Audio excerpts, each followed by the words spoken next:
Morning and welcome to Thursday Thought today.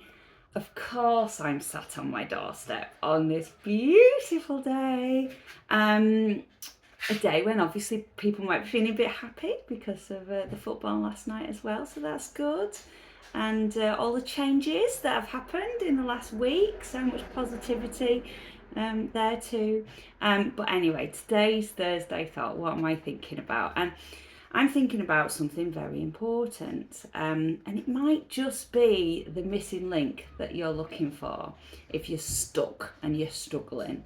Um, Now, everybody always talks about mental health, everybody always talks about physical health, but I want to talk about social health. And I want to talk about social health in the context that if you focus on your social health, the other two just are better, just are less of an issue, just almost might not even be there if you find social health happiness.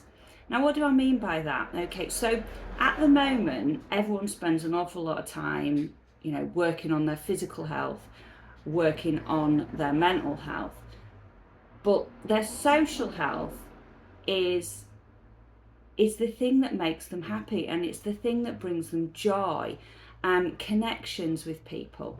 And yeah, I've been thinking a lot about this lately. I want to give you a prime example of social health. So on Sunday, I met my friend at Poundbury Park. We bounced up and down on the thing, laughing our heads off. We walked round Poundbury Park in the fresh air, sometimes a bit of drizzle, talked, shared problems, helped each other with solutions, gave each other a cuddle.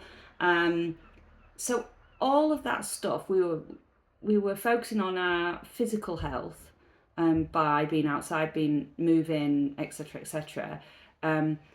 We were focusing on our mental health by talking through problems and everything. But we weren't doing any of that stuff. We were being social.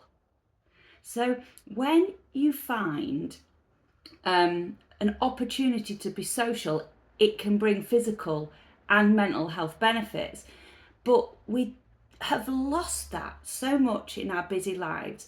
We feel a need, we pound ourselves physically to stay in shape for half an hour, maybe not even making any connections. We read self-help books for our mental health, or do meditations, or do all of these things. We do all these things in silo. But actually, if we just focused on our social health and prioritising our social health, when I say focus, I mean prioritising it. How often do we look at our working week and we go, actually, socially, I need to do that, because if I do that, I will talk to that person, I will make a connection, they'll give me a cuddle. So all of that will be good for my mental health. If I prioritize, for me, going swimming with my friends and I get to see them, etc., etc.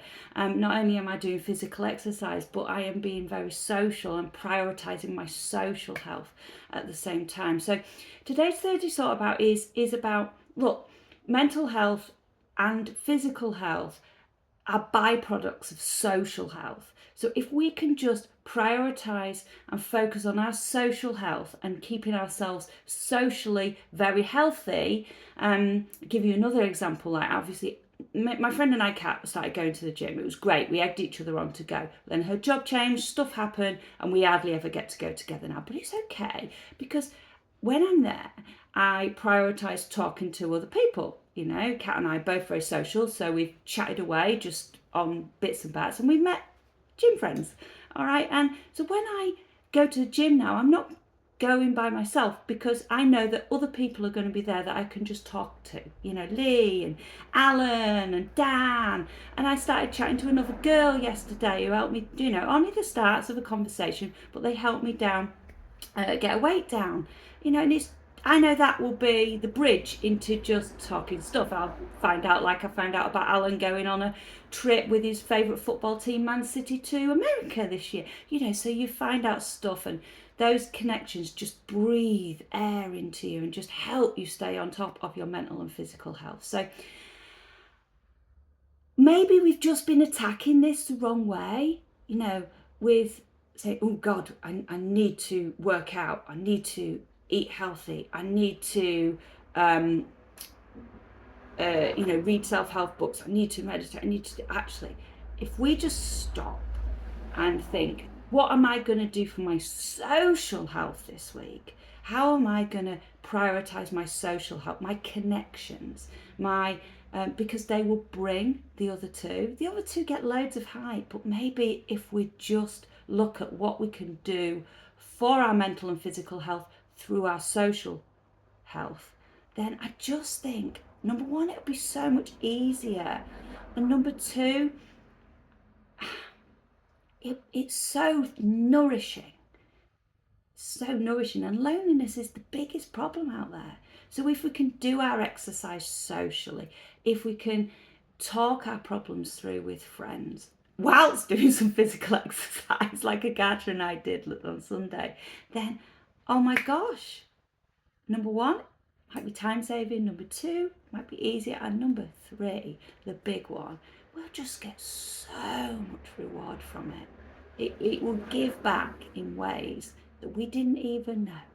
So, social health, prioritize it. When you're doing your weekly to-do list, make sure that is number one and that space is protected above all else.